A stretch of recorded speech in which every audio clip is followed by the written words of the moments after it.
Ine Mato, how very good and important it is for us to be here together this afternoon, connected with one another and connected with Irwin.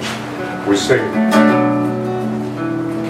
Ine Mato Humanayim Shevedachim Gam Yachad. Ine Mato Humanayim Shevedachim Gam Yachad.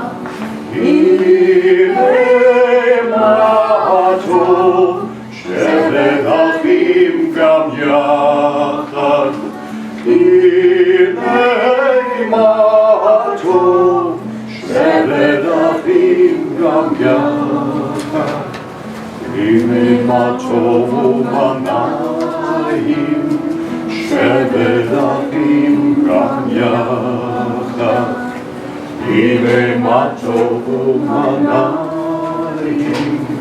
Shevedachim Gam Yachad.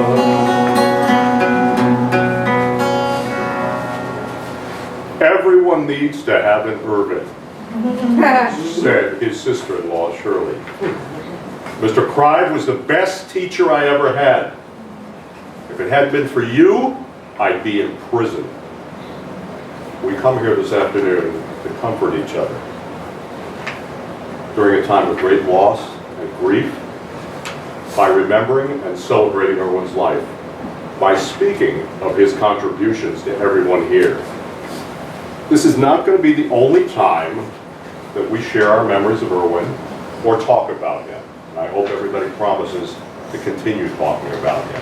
Don't think him go away because he's not in the bottom.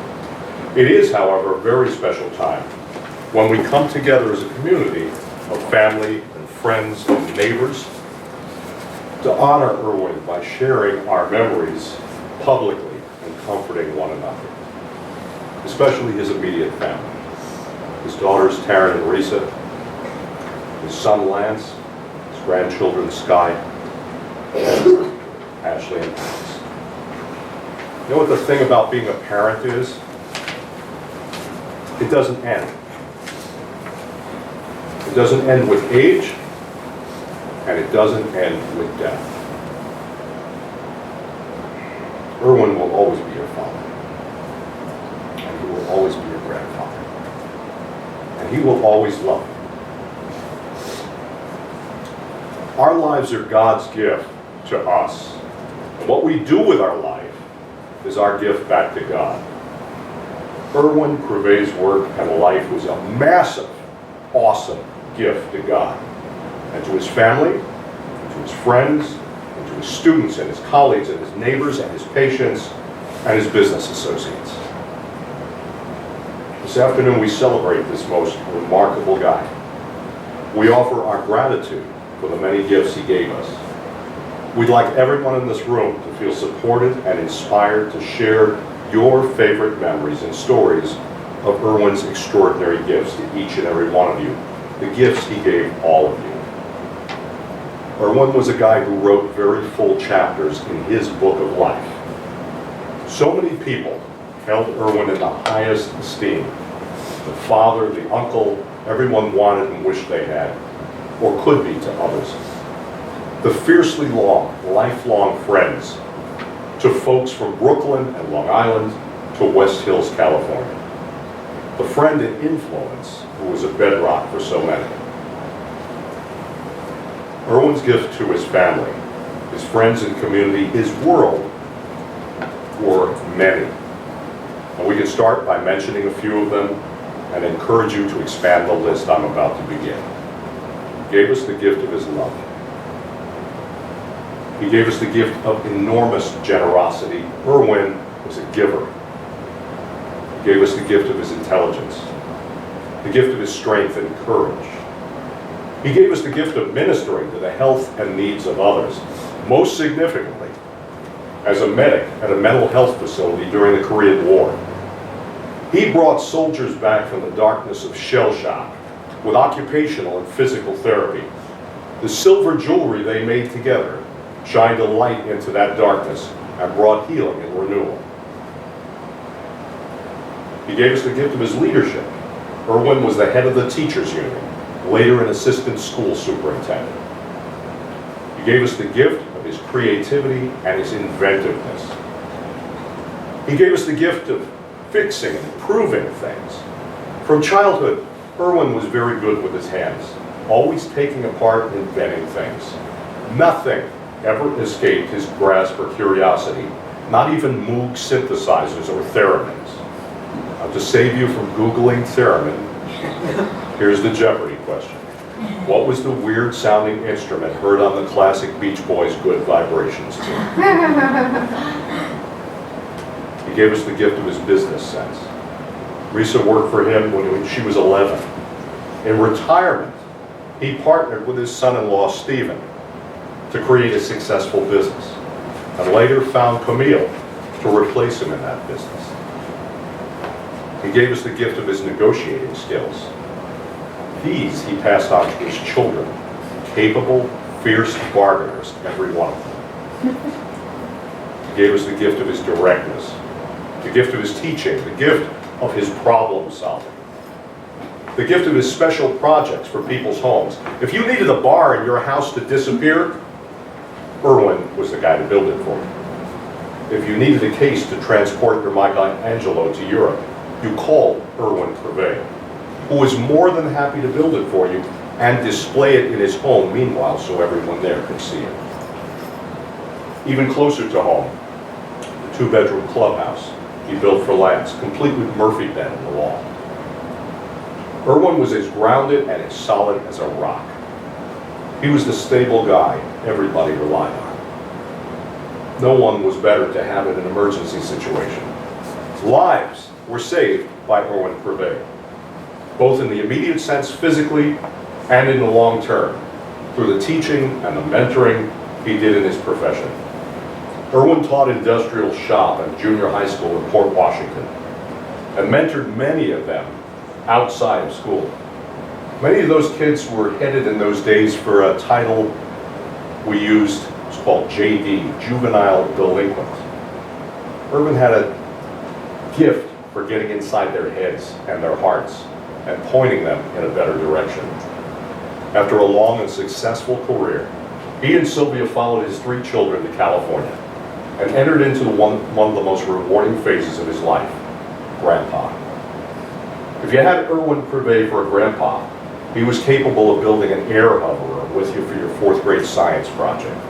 Powered by a leaf blower, he was capable of carrying your father around. What a wonderful spirit Irwin has. Just because it no longer inhabits a physical body, it will surely be felt by all who knew him and appreciated him. I often find that when someone leaves their body, they tend to give us more than when present. It's the laughter, the tears, the word, or how it was said. These things, remember, deep within us, are what makes each of you, us, a better person for having spent time with him. We all have a way to clear the clutter of a relationship and get down to its true meaning to us. It's now that meaning will shine forth for each of you. You're blessed for such a wonderful man to be in your life. May Irwin now receive 10 times the blessings back to him that he bestowed on all of us during his lifetime. The Psalms ask us who? Who is a person? What is a person? How do we care about them? How do we notice them? What do we say about them? In our tradition at this time, we recall the qualities, the special qualities, the wonderful memories in a person's life. So we invite you to share some stories, some memories, some special gift Irwin gave you.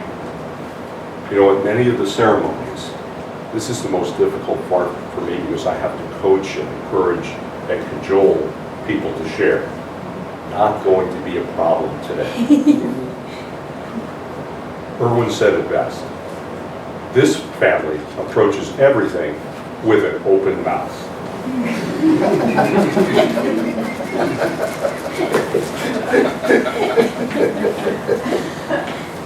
Space is open. Children, grandchildren, friends, family, come up, speak about Irwin. Come from the heart. Tell what's on your mind. Tell what's in your soul today. Share with us something that we might not have known, or that we've heard 1,000 times and want to hear 1,001. I'll be bold. I'll open it up for you guys. Thank you.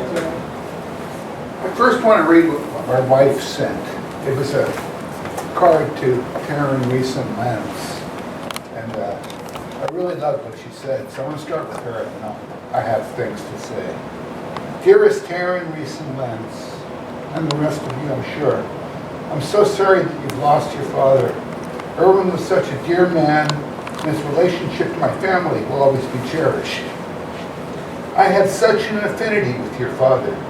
We were the in-laws, the outsiders, who had married into the Stahl family with all the wonderful craziness that entailed. I feel that he and I celebrated our common courage.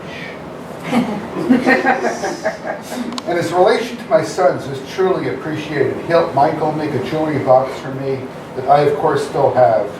He is wise and pragmatic and a force of reliability. It was difficult to see Irwin diminish into old age and infirmity.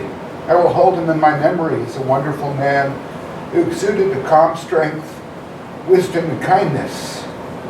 I'm sorry that I can't be there for the funeral service, but I'm happy Jerry can attend, as I know that Irwin was so close to his heart. I send all of you my love and sympathy. I feel that you're all truly blessed to have had such a wonderful father. All my love, Linda. That's here for you. Thank you. You know, Irwin's always been like a second dad to me. And he did all the things and taught me all the things my dad couldn't teach me. So when I was a little boy, I think you were too young to go fishing. He took me out in the Long Island Sound and took me fishing for the first time.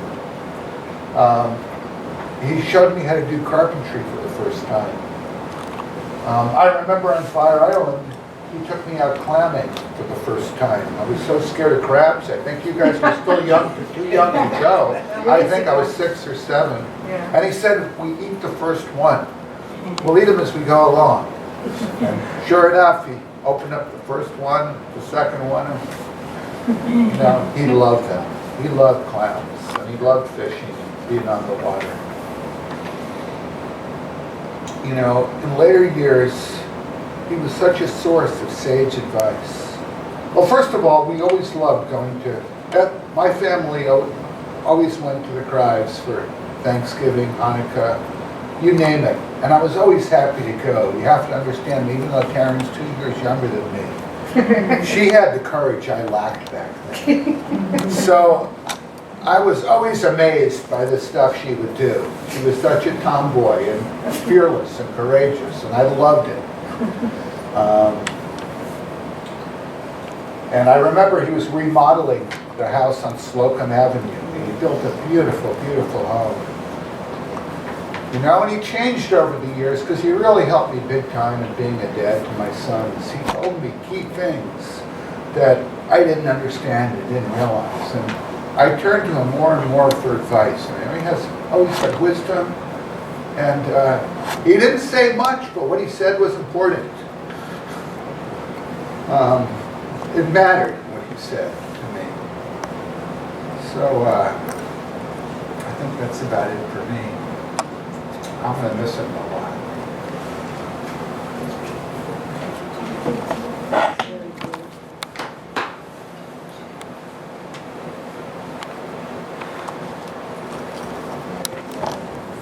Yes. My daughter wrote a letter. I don't know if I'll get through it, but I'll try to do my best.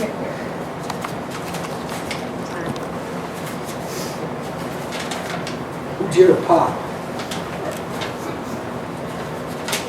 I miss you so much. I wish I could come and see you.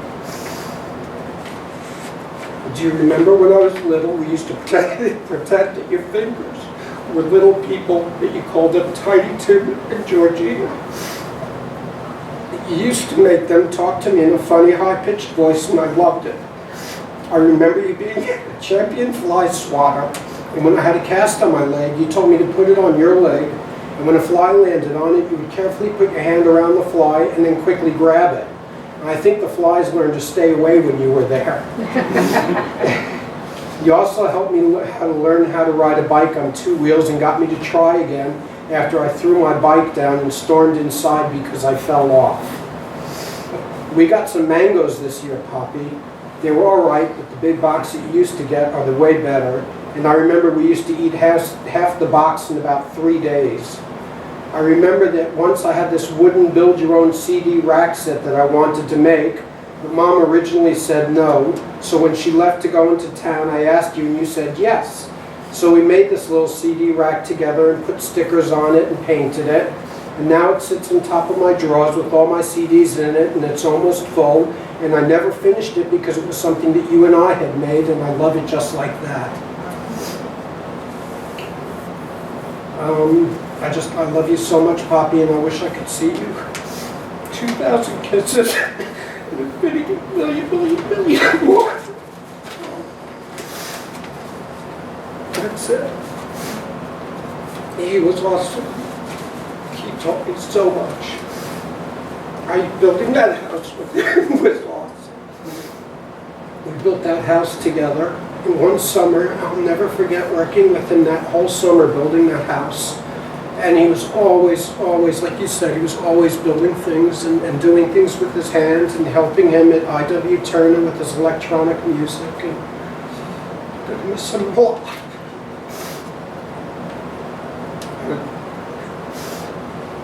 I know he's with my mom. And I know they're together and they're happy together. Yeah. But it's hard for us here. But I know it's okay.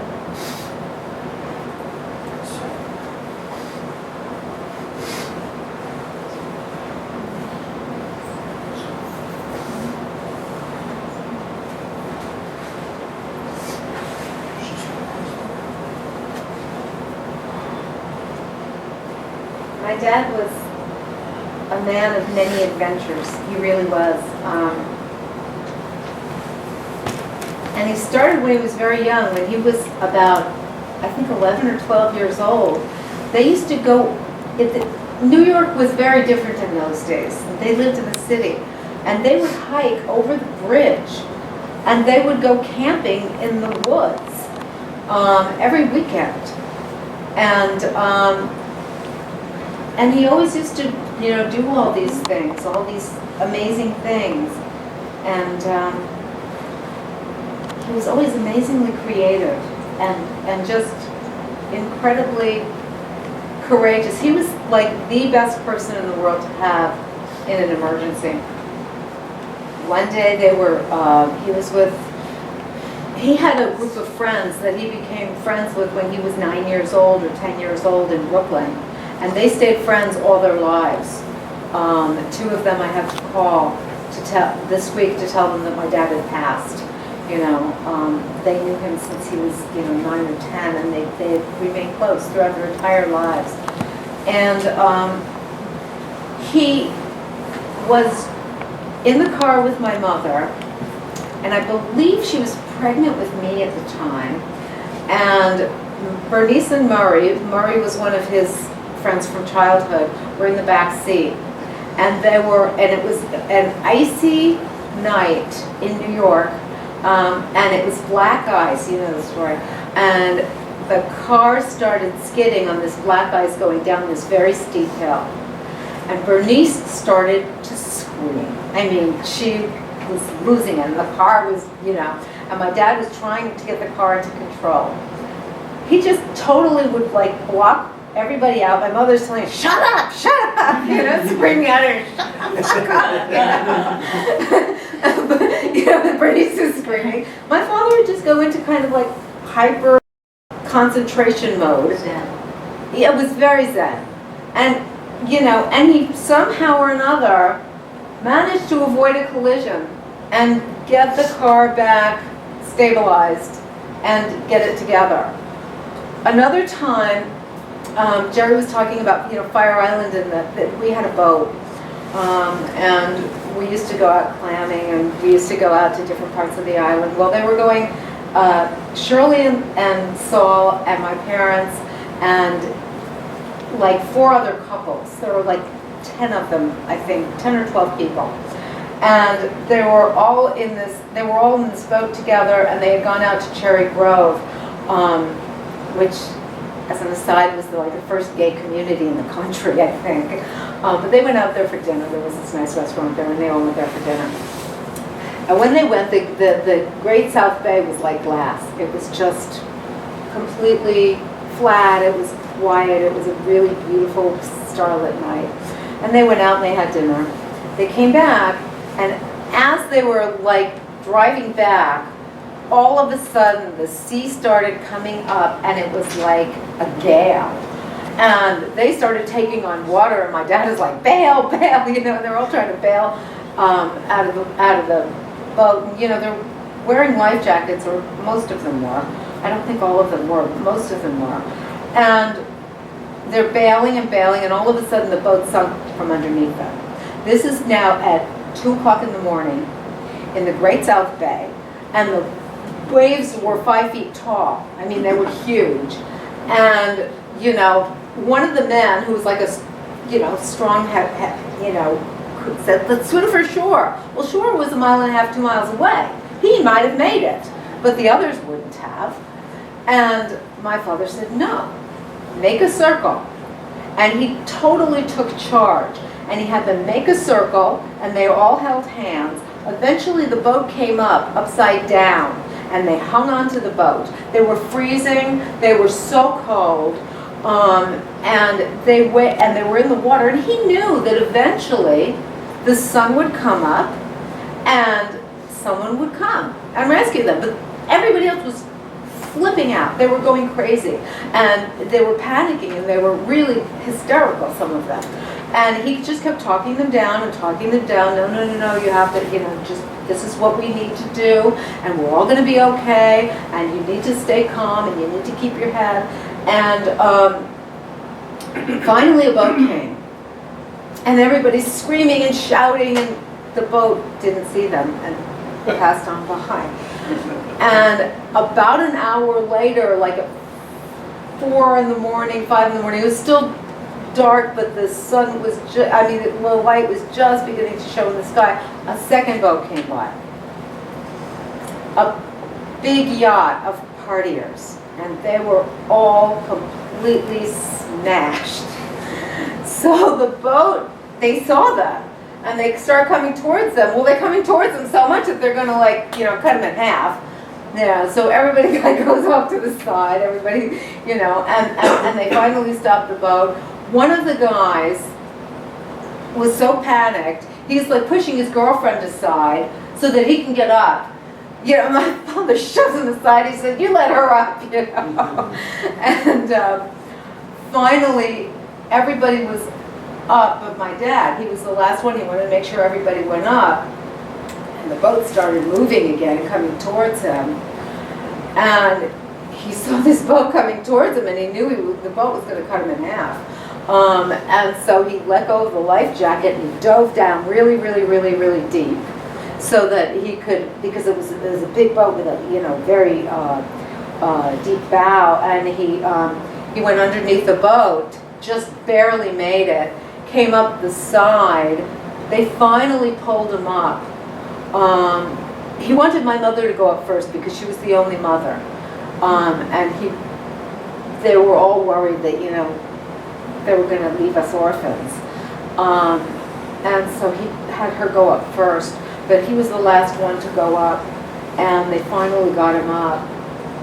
But that was him. He was amazing. He was amazing in an emergency. He was amazing. He was the most generous person. That story that Marc was telling, there was this kid who was in junior high school who was he was a juvenile delinquent. He was getting into all kinds of trouble. He was a middle school kid, and my dad taught him how to fix cars. you know, in his shop. And he taught him how to fix cars. He got him a job in a garage after school. When the kid got his first paycheck, my father, he was a middle school teacher.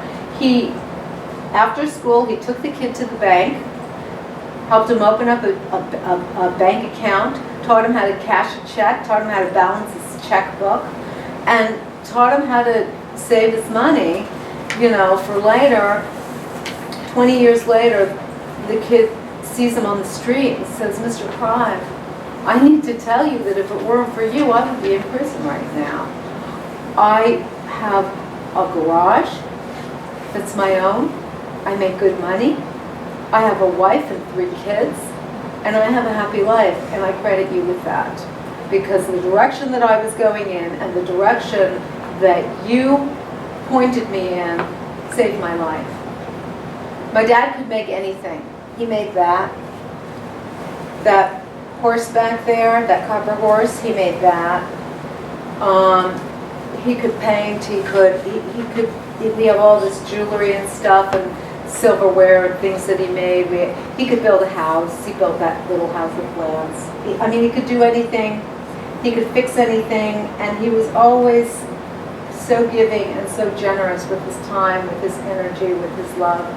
His whole life was all about taking care of other people and caring for other people and giving to other people. That's what everything was about for him. And that was what mattered to him. And I just hope and pray that we can carry that legacy forward, because the world was a much, much, much better place for his being in it.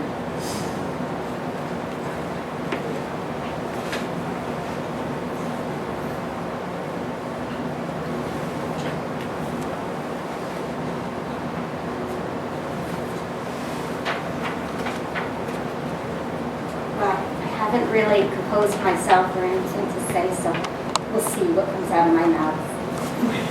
It'll But be good. I'll start with the little house, because it seems to be a theme, and everybody has their own experience of my father through the little house. My experience was that my room was upstairs in Fire Island, and I had a wonderful view and experience from my room of infinity. I could hear the ocean, I could smell the salt, I saw the tops of the trees and I was above them, I saw the birds. I had the entire world, and through it the entire universe, at my bed. And one day, I went there, and there was a monstrosity of a structure built on top of the trees, big square, on top of everything, blocking my entire view. Took everything away. And I went right back downstairs and said, "What is going on?" And Lance was so excited. We built a clubhouse. We built a clubhouse, which is, every child wants a clubhouse. Every child should have one. Most children don't. What a wonderful thing. But not that. Not there. And so, thinking quickly, I talked to Lance and to my father, and I said, "The clubhouse is a wonderful idea. That tree is not a wonderful place. It takes away everything. Let's build it on the ground and make it a real house, a little house, the little house that everybody wishes they had. Let's make that house and let's make it real. Let's put everything in it that a house should have. And Lance will love it. We will all love it. You can rent it. It will be forever." And the point of my story is that my father listened to me. And very often it's hard for somebody who's not yet an adult to have adults listen to them. And in those days, I think it was much harder. My father listened to me and sat there and conceived of, we can do this, we can do this. This plan came into action. They did blueprints, they did everything. I was 17 then, I was on my way to college. And while I was busy getting ready for that and working to try to get money and become declared an independent minor so I could get into the California college, which I was an independent minor at that and all that. But they built this clubhouse and Lance's friends, you know, but it was a real house, a real home, a wonderful, charming, healing place to be. Everybody who ever went in it loved being there. You just felt at your best in that little house. And for me, we are all part of the house that my father built. And when you think of all the lives that he made such an impact in, and the lives that he will continue to impact through those of us who go on, and our children who will go on, and their children who will go on. It's a mansion that fills the world. There is no limit. And that brings me to another thing that my father talked to me when I was very young about infinity. And he captured my mind and my imagination and my soul. I wanted to know all about infinity. And the thing about infinity is that that's not possible. But that's the mystery. That's the mystery of creation. That's the mystery of life. That's the mystery of death. That's the mystery of everything. I've since learned it's not our job to know it. It's our job to be in it, appreciate it, feel it, and do our best while we're here to live our lives as true to ourselves and who we are and what we should each be as possible. That was what my father wanted for each person who he encountered. And now he has a better understanding of infinity, or is coming into it. I don't know that these things happen all at once. I think it's kind of like being born. You have to get oriented. But he's coming into an amazing experience of infinity, for which I have no words. I wish I did. But there are some words that Shakespeare wrote that fit the occasion.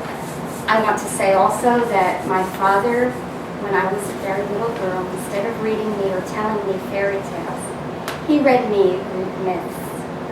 And it was one of our favorite things. And Lance and Taryn, it was one of our favorite things to do, was to hear him read us the Greek myths and to explain to us how the Greeks read stories in the stars. And he told us those stories. We have a special book all about them. So when we looked at the stars, we saw, it was just the beginning of what we could see and what we could read in this great mystery. After my mother died, I found a card, a little tiny card that she had written. And she had put it in a place where I know she meant me to find it. And it was in her handwriting, inked in with tears. The ink was running from her tears, and you could see it was tears. And it was from Shakespeare, from Romeo and Juliet. When he shall die,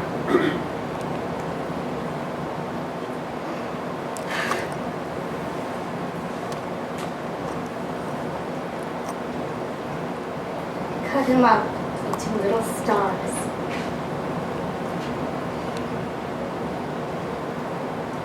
So that all the world may be in love with night.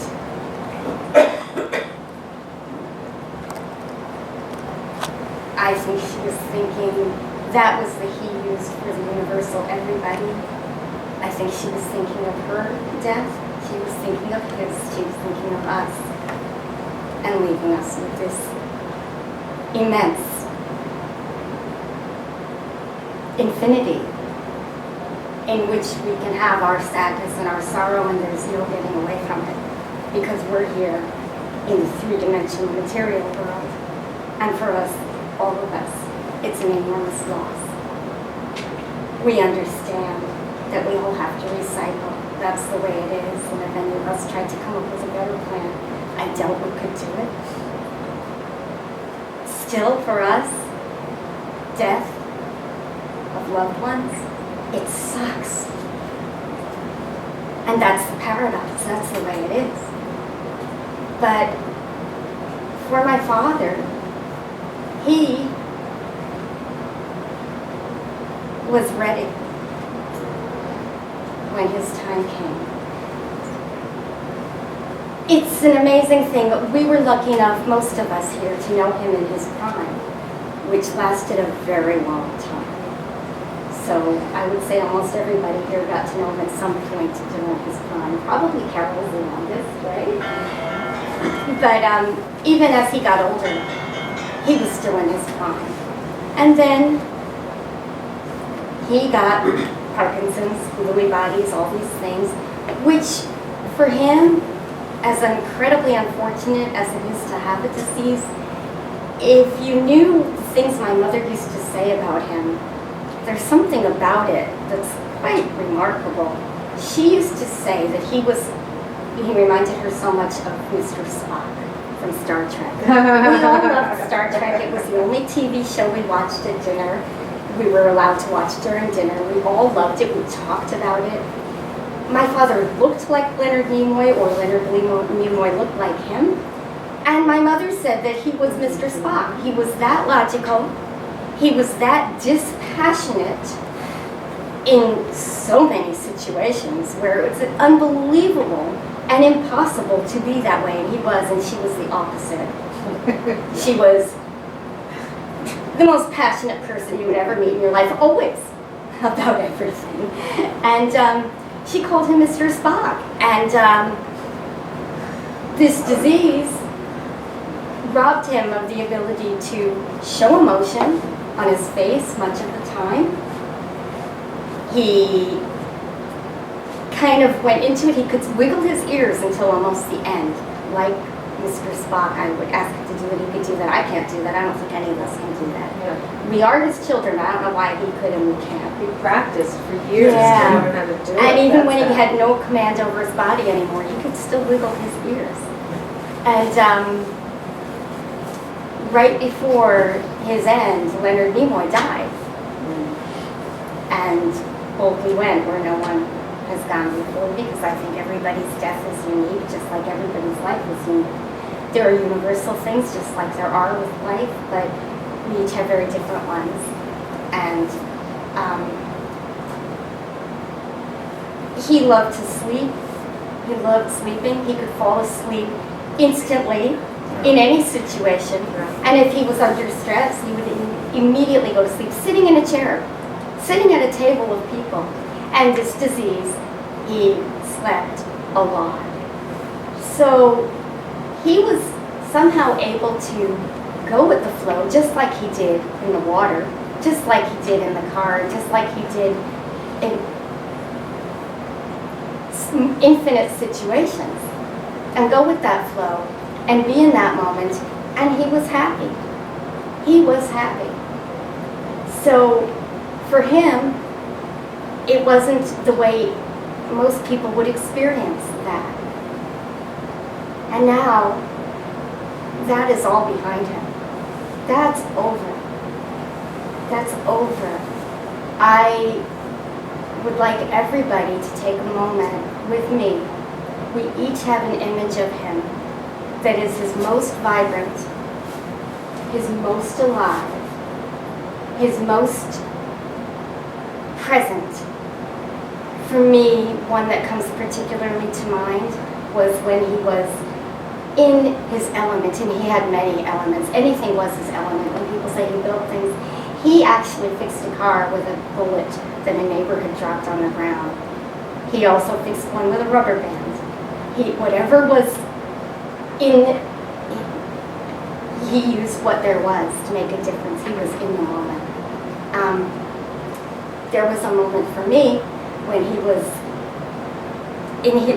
coming out of his shop in industrial arts, and I was coming out of a class. We were at the same school at the same time. I as a student in junior high, he as a teacher.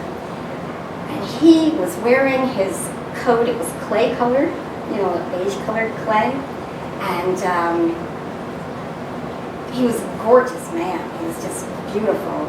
To me, he looked like a movie star. He was dazzling. I thought he looked like a god. I thought my mother looked like a goddess. I still do. But he was so in his element. He was just striding down the hall with such love and energy and passion and vivaciousness. It is, to me, kind of the epitome of all of the incredible life that was Irwin. That was my father. And everybody has so many images of him like that, but if we could just take a moment, because it's hard when you see somebody go through an illness like that, and you see all the challenges, and you see all the things leave. If we're not careful, we could lose who he really is, and who he now gets to be. Again, and more. So take a moment, find an image, find an experience that you had with him that's one of your favorites, where he's healthy and happy, and just take a moment. I'm going to be silent while we do that, please.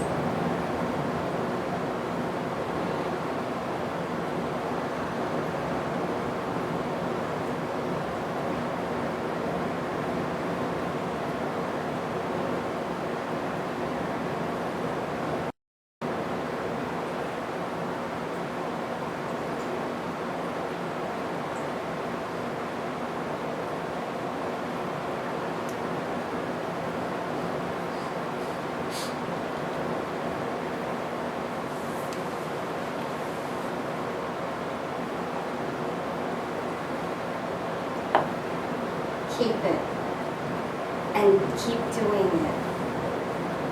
Please know him now as you always have, as who he really is.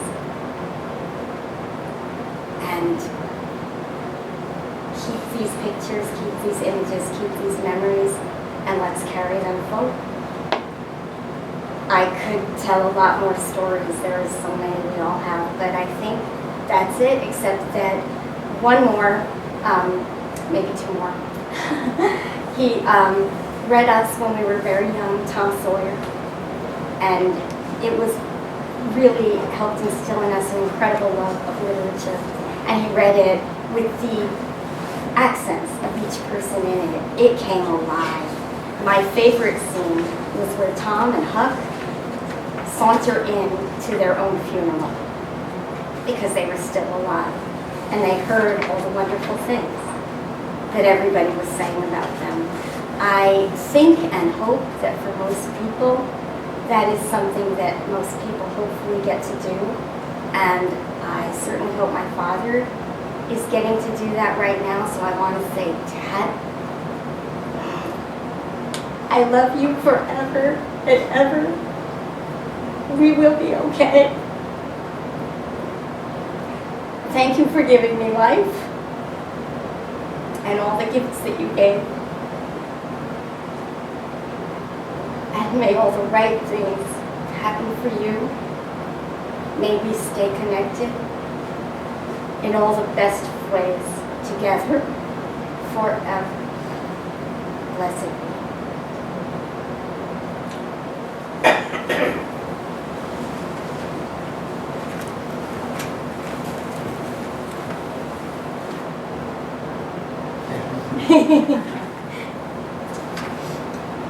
There'll be more stories, there'll be more sharing. I'll offer a couple of musical pieces in between if you would. This one particularly appropriate after the discussion at the end.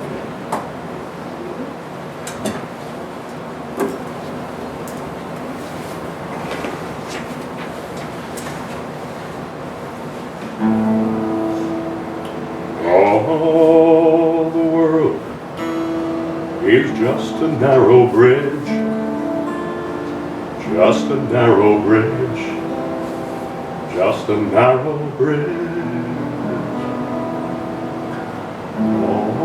the world is just a narrow bridge, just a narrow bridge, just a narrow bridge.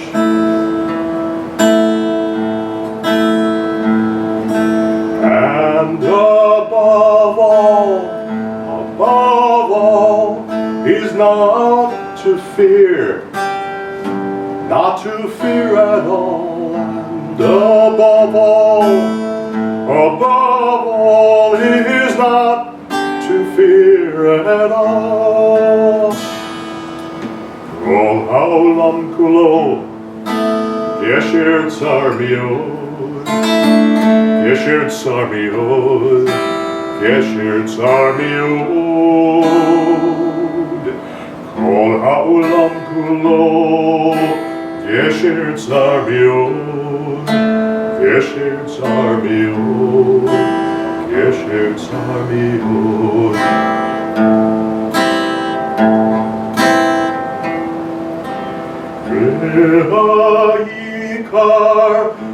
V'ha'ikar, lo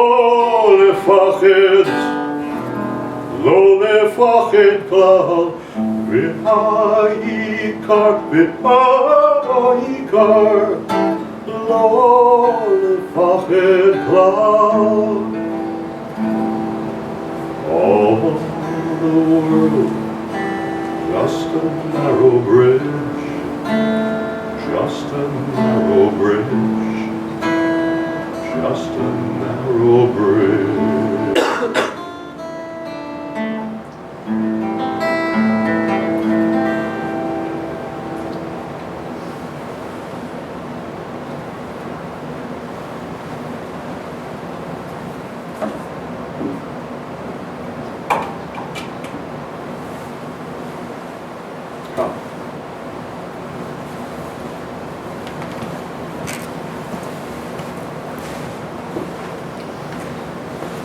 Right. So a lot of the memories that I have of my grandpa when I was a child, a lot of them he would help me. He would help me build a lot of things. You know, like was said, he really was a mechanical genius. When I was in 4th grade, I had a sort of science fair type thing, and I wanted to do something. I wanted to do something spectacular, and I read this advertisement in the back of this magazine where it was saying, hey, build your hovercraft, buy plans for $10. And I thought, oh, that's awesome. I want to do that. And so I did with him. We built a hovercraft together out of plywood, caulk, tarp, coffee can lid, a couple of screws, and a leaf blower. And my dad could ride it. We rode it down that hill.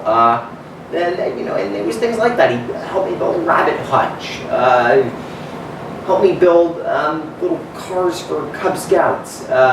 He taught me to use a soldering iron when I was 6. And that was also around the same age. When I was young, I had no cinematic taste whatsoever. It was really, I could not differentiate what was a good movie and what was just crap.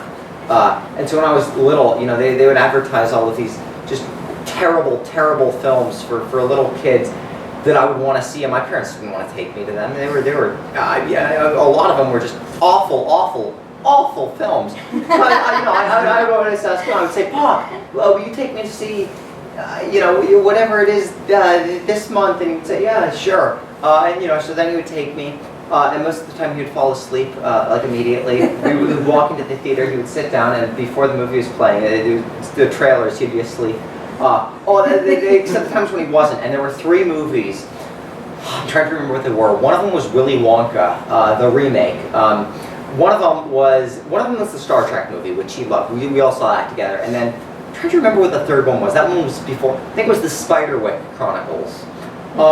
Those 3 films, after each of them, he didn't fall asleep during those, and he said, wow, that was the best film I ever saw. So then I'd ask him, but what about, and it was the film we saw previously, and it was usually about a year, and he'd say, what? What film?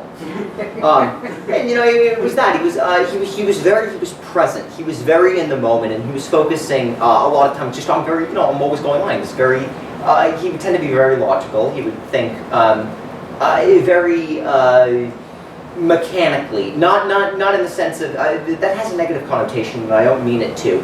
I mean in the sense of he would think as far as how do these things work. And I think that was part of the reason that he was such a mechanical genius as far as as far as anything kinesthetic, anything hands-on. He was, he was very, very, very, very skilled. To this day, I have not met anyone with the type of mechanical genius that he has. I'm sure, I'm sure if I was looking for it, there might be, but I mean, he built what was essentially the first video game when he tried to make he made a ski simulator. That was back in the 70s, wasn't it? Yeah, I think it was the 60s. That was in the 60s, and it was basically you would hook it up to a television screen, and there were these skis that you would stand on and you would lean, and then the screen would move. It was essentially the first video game. The problem was with a lot of them. He would invent all sorts of things. The problem was it was getting distribution for those. Okay. If he could have gotten a distribution deal, there were a number of things that could have, made, really put him on the map as far as inventions go. I mean, he was very inventive. I mean, it was, whenever I would go to his house, I mean, there was always, in the kitchen alone, it was, you'd walk in, you'd be, so this is the knife I built out of the first bullet I ever shot. This is, this is the clock I built. Oh, I made this out of clay. I made, it was everywhere. He would build things, and that was what he would do. That was, and that was a lot of my memories of him. Was through that. Yeah.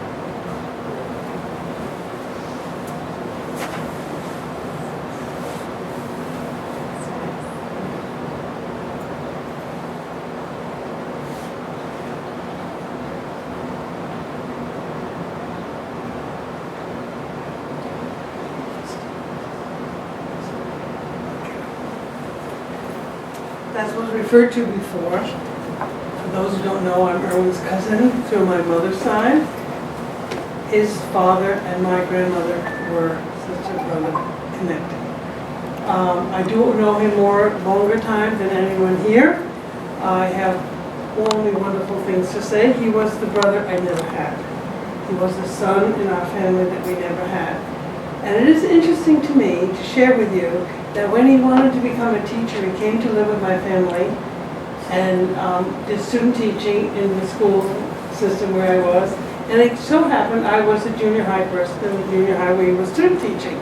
So of course I took his class. But we were a mechanical family, my husband and he had a relationship that way too. And so I wanted to do the ceramic class. And comes time for the final grade. It's a whole family story that I only got to be in this class. And I deserved an A. I knew that. And I don't mean to brag away, that wasn't my grades. So I went to the teacher who was his mentor, and I said, there's a problem here. He's punishing me because I'm his cousin. And so then my grade got changed. And I never let him live that down. But he went on to get a job in this community, and then eventually bought a home in the same town. And so we stayed connected for years. And when it came time for them to move out here for all these wonderful reasons to be with these children, he came and lived with us, and we helped find a house 3 miles from my house. So we never lost touch with each other. And it's been wonderful.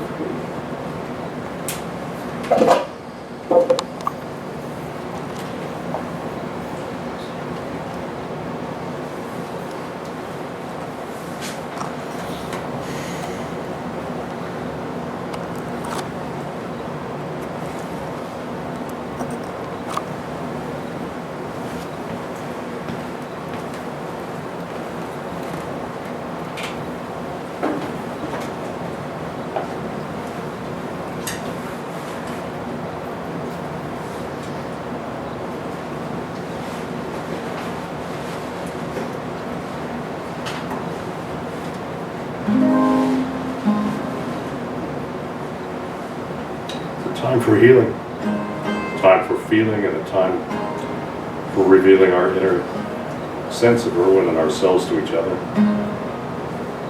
Our traditional prayer for healing is the Misha Bachrach.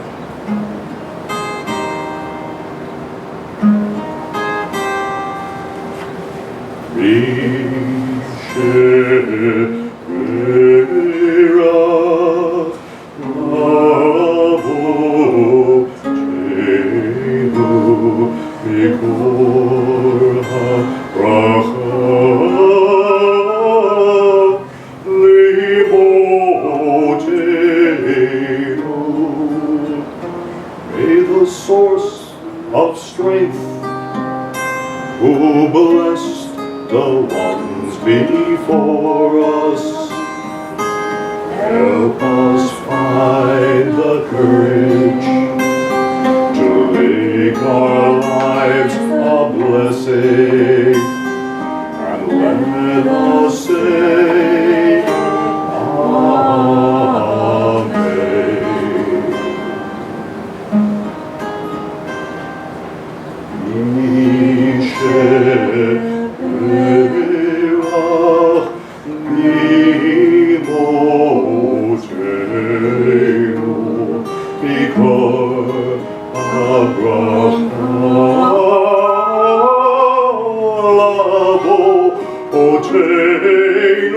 Bless those in need of healing with refuah, shlema, the renewal of body, the renewal of spirit, and let us say Amen.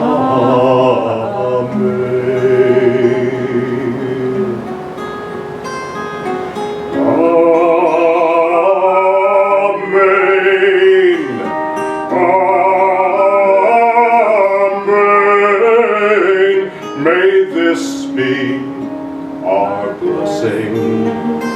Amen. Amen.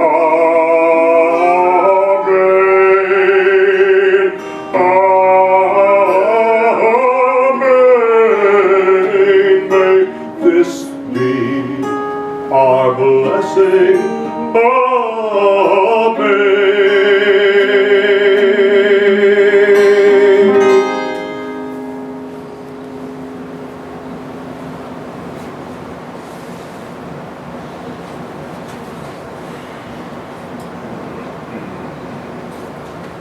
Lots of new translations of the traditional prayers that are set in the Jewish service at this time. But before we start the final section, is there anyone else who would like to share, come up and just lead for a moment?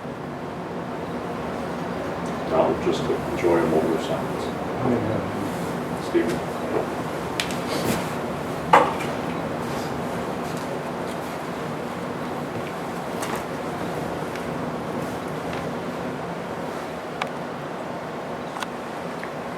It was funny, when I first met Irwin, Taryn and I were together. I was renting a house about 3 houses down, and Taryn and I were looking for a house. And I knew that this house had not been lived in for about 3 months. And so we were supposed to meet the realtor. She didn't show up. So we were walking around the outside as usual, and then Irwin and I looked at each other, and then Sylvia and Taryn looked at each other and went, oh no. Because we were figuring a way that we could open the glass sliding door, you know, so that we could look at the inside of the house. So we did, you know, and we started working together from the very beginning. Some of the funny things that you heard about Irwin, some of the attributes that weren't talked about was where he could sleep anywhere. We had our wedding up at Calamigos Ranch. We had a reception here. And Irwin went to get something at the store and was supposed to come back. After a while, he didn't show up. And so they finally sent me out looking for him. So I get in my car, I start driving up the hill, and I see his car right at the top of the hill. And I go in and he was sleeping. I guess he was tired. He says, I just thought I'd take a few, I'd take a cat nap, but it was an hour. So that was Irwin. Another thing about Irwin was his sense of direction. He had no sense of direction. He was mechanically minded, but that did not go with GPS. He couldn't find his way around anywhere. When we first bought this house, it took a month for him to try to figure out how to find this house. After coming every 2 days, he'd get lost, and we would have to look for him. It was just like, those were the little quirks, about Irwin. Another time when we were over at your house,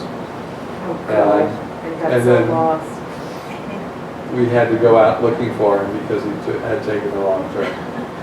So anyway, 3 miles away. There was, but he did. Both he and Sylvia adopted me truly as their son. We had some wonderful, wonderful times together. He embraced me, he helped me.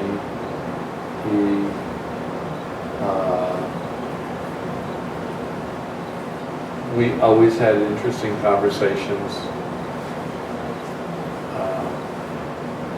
And he was truly a father to me. So for that, I really thank him.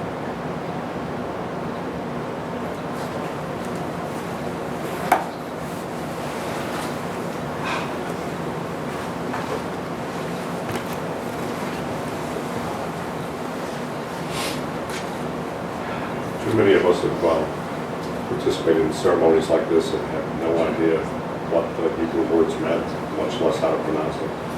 So I brought a number of new translations so you could really appreciate the wisdom and the depth of our tradition at this point.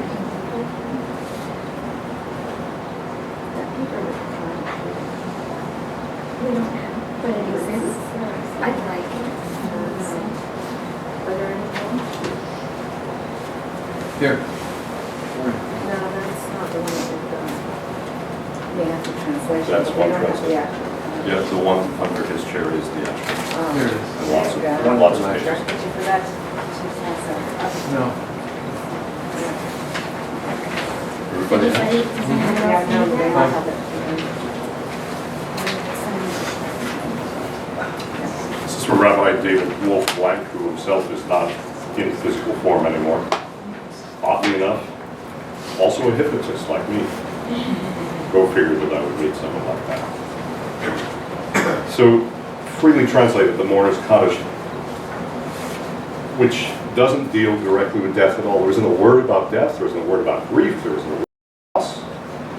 It's strictly praising the power and the majesty of God, the infinite one. And the thought is, as it says at the bottom, perhaps the rabbis understood, it's at the time of death, one is most likely in the throes of grief and loneliness and depression and all the good things that come.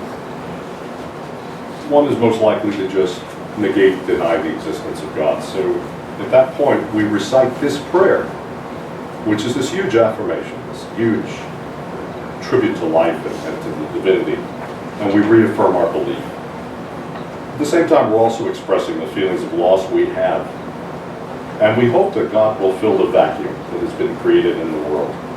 Let's read this together. The great essence will flower in our lives and expand throughout the world. May we learn to let it shine through so we can augment its glory. We praise, we continue to praise, and yet whatever it is we praise, is quite beyond our grasp of all these words and symbols that point us towards it. We know, and yet we do not know. May great peace pour forth from the heavens for us, for all Israel, for all who struggle toward truth. May that which makes harmony in the cosmos above bring peace within us and between us and to all who dwell on this earth. And let us say, Amen. Together, rising in memory of Irwin, of all our beloved departed. Yisgadal v'yisgadash shemei rabba. Amen. V'yamad divra kirute, v'yamlich malchute, v'chayechon v'yomechon, v'chaye dekol Beit Yisrael, ba'agala v'zman kori v'imeru. Amen. Yehi shmei rabba mivorach le'olam ulamei almaya. Yisbarach v'yishtabach v'yitba'ar v'yitroman v'yitnaseh. V'yit hadar v'yit halel v'yit halal shemei kudashon grichu le'ela on the other side min kol birchata v'shirata tushbechata v'nechemata da'amiran v'yalma v'imru amen. Yehi shlama rabba min shemaya v'chayim aleinu v'al kol Yisrael v'imru amen. Oseh shalom b'imrobav Hu ya'aseh shalom aleinu v'al kol Yisrael v'imru amen. The ancient Jewish prayer for the dead. The El Malei Rachamim. Compassionate One, remember now the precious soul of Irwin Krive, who returns to the realm from which he had originally come to spend time with us in this life. May his soul be intertwined with your great spirit, the source of all life, and in the warmth and the serenity of your wings. May his spirit be joined with the spirits of our ancestors Sarah and Abraham, with the spirits of other great men and women who now dwell in the bliss of paradise. Source of all blessing are you, Yah, breath of all life, who created Irwin and graced us with the gift of his presence in our lives. You chose to bring him into being on our plane, and you chose to call him back to your realm in your own mysterious way. We thank you, Creator of life and death, for the time we had with our beloved Irwin. We ask you to comfort us now for our sense of loss in our lives, for this somber encounter with our own mortality in this moment.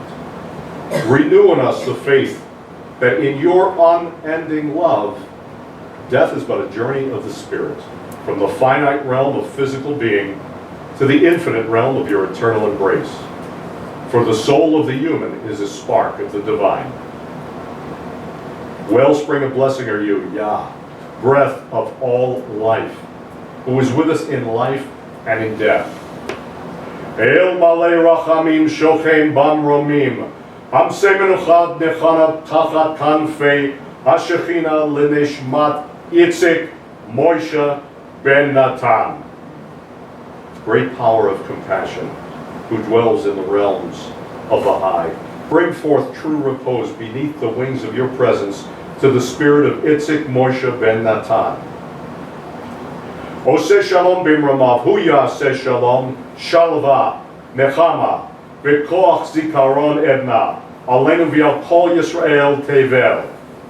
You, who creates harmony in the realm of the high, also bring to us harmony and peace of mind, consolation, strength of nurturing memory, upon us, upon all who walk, swim, and fly across this earth.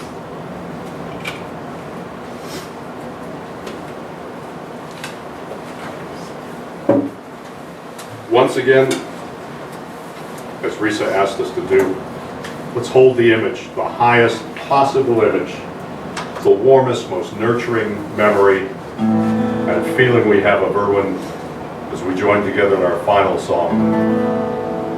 Oseh shalom b'imromav,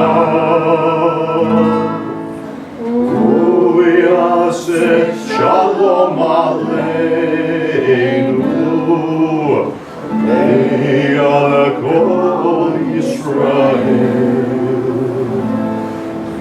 Shalom Aleinu, Kol Yisrael,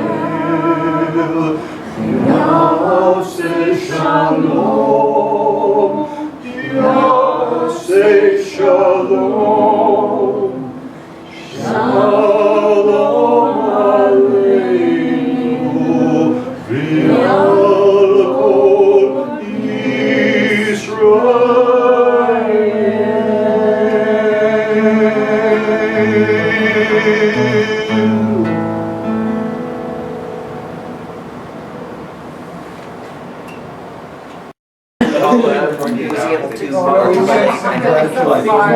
He couldn't speak, but I could. So you could answer yes or no. But he couldn't answer any more But he couldn't be like, well, he couldn't go off, but he could be like, he could talk about it. Oh, yes. I mean, he couldn't talk about it, but he could answer, you know, he always knew what I was saying, even if I was Yeah. By the way, great job. Yes, I am. Yeah, of course. I'm recording this for Lance's children in Australia. Maybe it's going now. Just want to introduce yourself. Oh, okay, yeah, for sure. Give a few seconds.